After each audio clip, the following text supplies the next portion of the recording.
তো আমরা আজকে যেটাকে ভালোবাসার দিন হিসেবে জানি, এই দিনটি মূলত শুরু হয়েছিল মৃত্যুদণ্ড দিয়ে।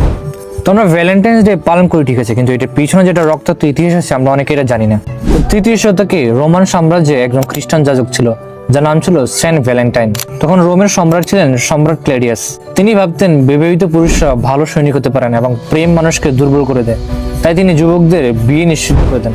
কিন্তু এই বিষয়টি যখন সেন্ট ভ্যালেন্টাইনের কানে যায় তখন তিনি এই অন্যায় আইনের বিরুদ্ধে দাঁড়ান। তিনি লুকিয়ে লুকিয়ে প্রেমিক প্রেমিকাদের বিয়ে দেওয়া শুরু করেন এবং প্রেমকে তিনি পাপ নয় বরং মানবিক অধিকার হিসেবে দেখতেন। কিন্তু একসময় ভ্যালেন্টাইনের এই কাজ ফাঁস হয়ে যায়, তাকে গ্রেপ্তার করা হয়, বন্দী করা হয় এবং মৃত্যুদণ্ড দেওয়া হয়। এবং তার মৃত্যুর দিনটি ছিল 14 ফেব্রুয়ারি। কথিত আছে মৃত্যুর আগে তিনি জেলারের মেয়েকে একটি চিঠি লেখেন এবং চিঠিতে লেখা ছিল ফ্রম ইউর ভ্যালেন্টাইন। পরবর্তীতে ভ্যালেন্টাইন্সের মৃত্যুর বহু বছর পর তাকে চার্চরা শহীদ হিসেবে ঘোষণা করেন।